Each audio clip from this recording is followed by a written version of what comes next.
Hai guys, selamat datang di Bela Bala, Belajar Bareng Langit. Di series baru ini, aku mau ngenalin kalian kecil-kecilan tentang dunia dari probabilitas dan statistika. Nah, di part 1 kali ini, kita bakal belajar dikit tentang yang namanya distribusi. Yuk ikut aku. Distribusi probabilitas. Ini kedengarannya kayak kalimat yang besar ya, tapi tenang aja kok guys. Sebenarnya ini simpel banget kok. Coba kita perhatiin kasus ini.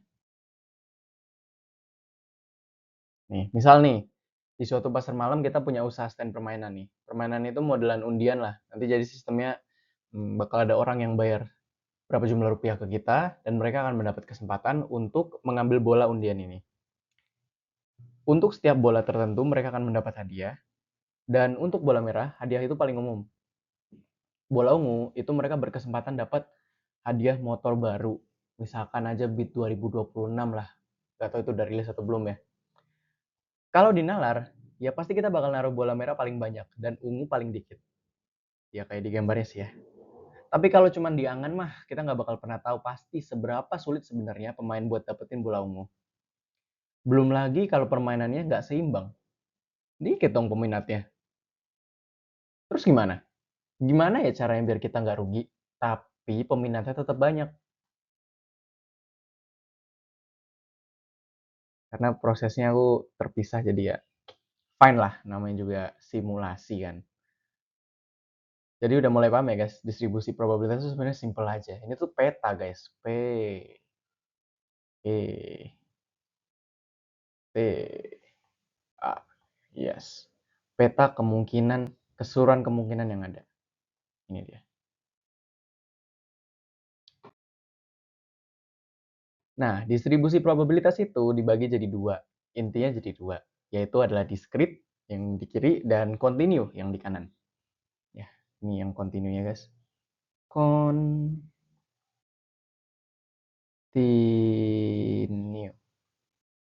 Nah, bedanya apa sih?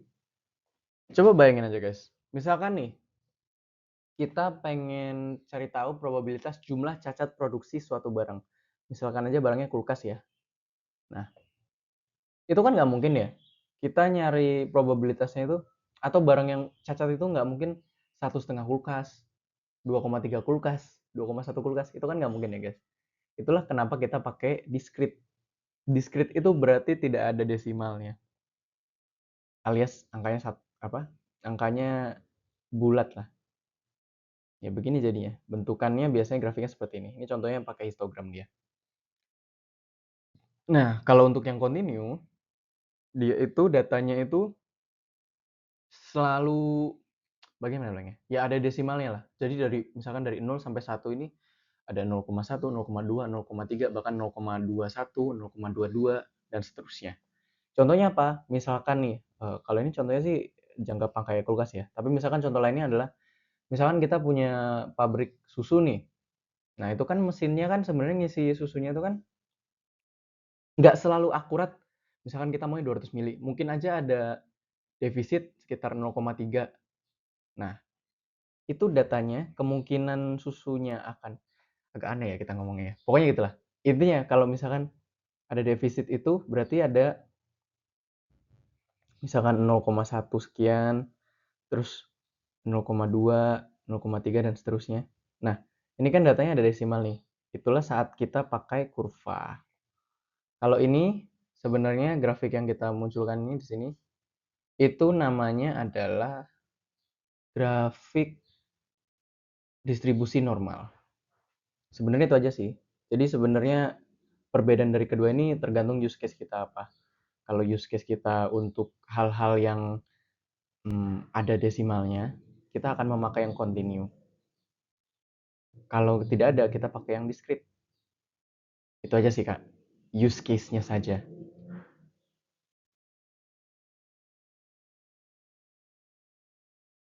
Oke, untuk distribusi probabilitas discrete, itu umumnya kita bisa pakai dua ini, yaitu binomial dan Poisson. Kita bakal bahas ini di video berikutnya. Jadi nyantai aja guys. Untuk yang saat ini kita bakal bahas tentang distribusi normal. Oh ya, by the way, yang distribusi diskrit itu sebenarnya tidak hanya Poisson sama binomial, tapi sebenarnya banyak banget pilihan lain juga. Tapi untuk sekarang kita pakai dua itu karena itu yang umum. Oke, lanjut ke distribusi normal. Distribusi normal ini sebenarnya fun fact, kenapa kita dalam dunia statistika memakai distribusi normal? Sangat sering. Ini tuh kayak distribusi paling umum lah, probabilitas paling umum. Kenapa? Karena ternyata banyak rangkuman data itu yang saat dirangkum itu mereka akhirnya membentuk distribusi normal ini. Misalkan nih, pada di Indonesia populasinya itu kita track nih, tingginya rata-rata berapa. Misalkan laki-laki tingginya rata-rata berapa. Itu rata-ratanya nanti bisa masuk ke distribusi normal ini. Misalkan nih rata-ratanya itu di sekitar laki-laki itu 165 sampai 170 nih. Nah, itu nanti berada di rasio 68. Terus nanti untuk berikutnya 95, 95, 99. Nah, cara bacanya adalah ini tuh rata-ratanya, yang di tengah ini rata-rata, ke kiri itu berarti di bawah rata-rata, ke kanan itu berarti di atas rata-rata. Jadi misalkan di pucuk ini mungkin ada orang yang tingginya 200 cm. Di sebelah sini, pucuk sebelah sini, ini mungkin ada yang orang laki-laki tingginya itu hanya 140. Ya, begitulah. Itulah distribusi normal. And that's why we use it. Ini juga sebenarnya ada simbol-simbol baru ya yang mungkin belum kita bahas. Ada juga rasio ini, kenapa ada rasio ini. Tapi untuk sekarang yang perlu kalian ketahui sebenarnya itu aja. Kita lanjut ya guys. Oke, lanjut aja langsung ke soal nih. Coba bayangin, kalian adalah seorang engineer yang bekerja di sebuah pabrik PLTS. Pabrik tersebut punya data kalau rata-rata efisiensi panel mereka adalah 21%, standar deviasinya 0,8%. Ya, masalahnya standar industri itu minimal 19,5%. Kalau di bawah itu panelnya dianggap reject atau sampah. Pertanyaannya berapa persen sih panel yang akan terbuang atau bisa terbuang? Bukan bisa ya? Ya akan terbuang lah kalau berdasarkan dengan data ini. Ya sebenarnya kalau di industri kita ini pembahasannya tentang quality check atau quality control ya. Kita lanjut. Nah, dari pertanyaan ini kita udah bisa derive 3 data. Yang pertama adalah ini, mu-nya adalah 21%. Basically mu itu adalah ya ini ya, sama seperti yang di soalnya. Mu itu rata-rata efisiensi, guys. Terus ada sigma, ya sigma. Sigma itu standar deviasi. Dan terakhir ada faktor X. X ini adalah standar industri, 19,5% itu. Oh ya, by the way, kita bakal bahas satu-satu dulu, karena mungkin ini simbol yang baru. Jujur, pertama kali aku belajar, aku juga bingung banget. Jadi, kita bahas satu-satu ya. Kalau untuk rata-rata efisiensi, seperti namanya, ya ini rata-ratanya. Kalau untuk yang standar deviasi, nah ini tuh kata baru ya buat aku, kosakata baru ya. Jadi sebenarnya standar deviasi itu sederhana banget guys. Standar standar deviasi itu maksudnya tingkat variasi data. Gimana maksudnya tingkat variasi data? Jadi misalkan nih, misalkan aja kita punya angka 1, 2, 2, 30, 60, 5, 2. Nah, ini dalam jangkauan data ini sebenarnya kan mayoritasnya kan angka satuan ya. Nah, tapi tiba-tiba aja ada lonjakan tinggi jadi angka puluhan yang besar banget dari 30 terus ke 60 juga. Nah, ini yang bisa kita sebut standar deviasi. Nah, by the way, cara cara tahu standar deviasi itu, dia semakin tinggi angkanya, berarti variasi datanya makin besar. Kalau makin kecil angkanya, berarti variasi datanya semakin kecil. Basically that. Sesederhana itu, guys. Jadi kalau kita ngeliat data yang ini, yang angka-angka ini kemungkinan besar standar deviasinya bakal tinggi. Basically, that's it. Kita hapus dulu bentar. Ya. Terus yang X ini di data kita hadir sebagai suatu pembatas lah. Biar lebih jelas, kita lanjut dulu ya guys. Nah, nanti apa gunanya data ini buat gimana cara kita bakal nyari dengan ketiga data itu? Kita bakal nyari dengan tahap ini. Pertama kita harus nyari z-score-nya dulu. Z itu for z-score. Terus nanti lanjut ke z-table. Z-table ini buat nyari nilainya, nilai probabilitas. Kayak magic jujur. Mungkin agak musingin ya. Tapi kita lanjut dulu guys. Nih, di sini nih. Wait. Nah, ini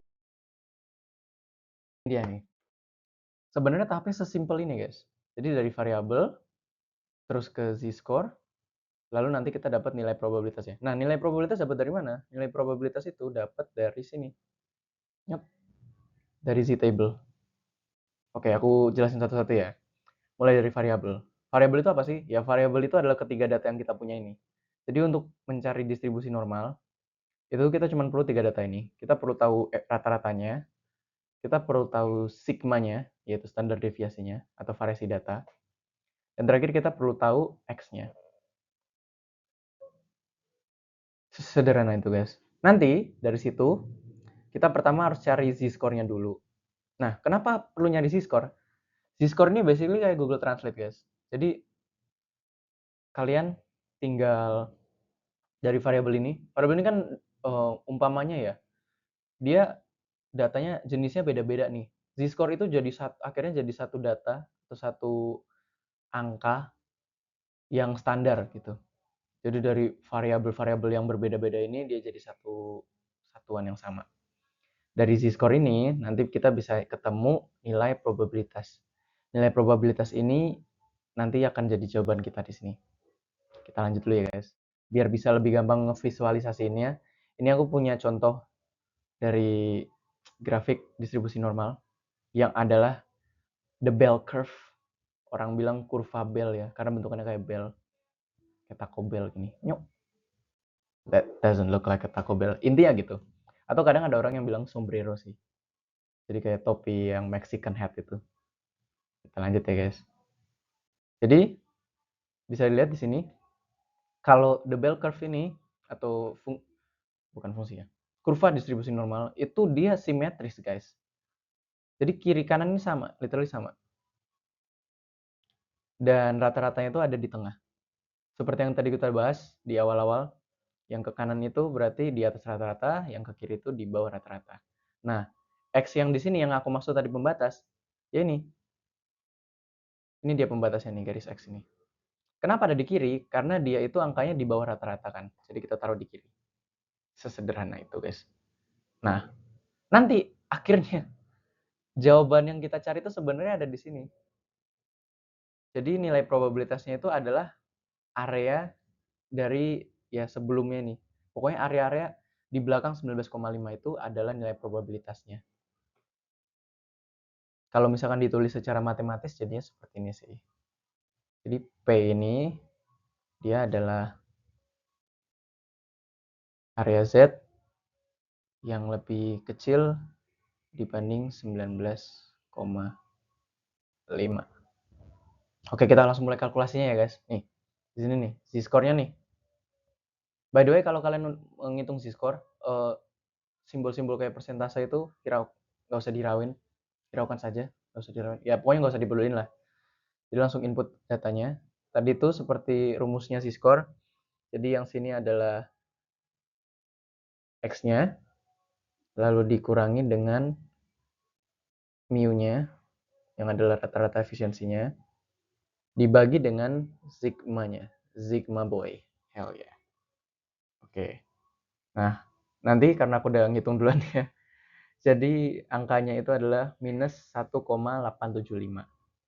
Fun fact, z-table itu dia biasanya hanya mendukung sampai 2 desimal di belakang koma.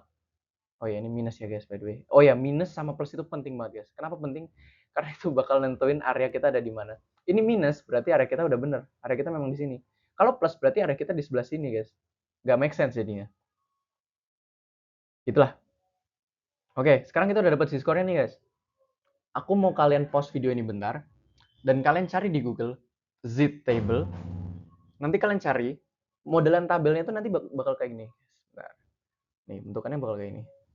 Nah, ini Z, as in Z score.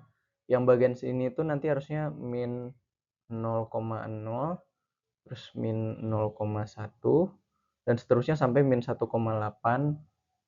Nah, ini yang kita cari. Yang bagian sini, yang bagian atas, itu dari sama, ini dari 0,1 sampai seterusnya sampai 0,8. Oh iya, tadi aku belum jelasin ya. Ya karena dia hanya support 2 desimal, makanya aku buletin ke atas ini. Kan 875 nih. Ini aku jadiin 1,88. Nah, nanti kalian bakal ketemu angka di sini, guys. Ini bakal ada kayak cross hatch gitu angkanya. Nah, kalian coba cari di Google, coba cari angkanya berapa, oke? Nilainya berapa. Itu akan menjadi jawaban kita. Ya, karena aku sudah mempersiapkan ya. Jadi aku udah punya Z table-nya dan aku udah highlight juga. Ini min 1,8 di bawah nih. Nih, nyuk. Nah, yang satunya lagi 8 di sini. Nyuk. Ini jadi min 188. Kita dapat angkanya adalah 0,0301. Nah, ini dia. Ini dia luas areanya untuk yang di belakang itu. And ya, yeah, I think that's it. Kita udah dapat angkanya. Nah, udah deh, tinggal kita jawab kembali. Berapa persen panel yang akan terbuang? Oh, guys, tapi pertanyaan ini persen, guys. Jadi kita harus melakukan konversi dulu, guys. Tapi konversinya simpel banget kok, guys. Kan nilai kita kan 0,0301. Maaf, tulisan gue jelek. Nah, gimana caranya ke persentase? Basically tinggal kita kali 100. Wait. Tinggal kita kali 100. Yang akhirnya nanti jawabannya menjadi 3,01%. That's so ugly, bro. Wait. Ya, gitulah pokoknya. Jadi untuk menjawab berapa persen panel yang akan terbuang, jawabannya adalah 3,01% didapatkan dari distribusi normalnya. So ya, basically that's it. Semoga video ini membantu. Jangan lupa untuk like, subscribe, dan komen, guys. Apalagi ini video pertamaku, aku sangat mengapresiasi tanggapan kalian. Mungkin ada juga yang ingin menyanggah, oh mungkin caranya kalau aku diajarinnya nggak gini, atau punya metode baru, metode lain. Bebas, guys, atau mungkin aku ada salah kata atau salah bicara, silahkan dikoreksi. It's okay, this is a sanggahan akademik kayak. Yang penting berbasis ya, berdasar ya komentarnya. Dan aku akan reply juga untuk setiap komen kalian. Ya semoga komennya banyak ya, biar aku senang reply. Dan sepertinya itu saja buat video kali ini. Semoga sangat membantu ya. Dan kita akan bertemu lagi di part 2. Bye-bye.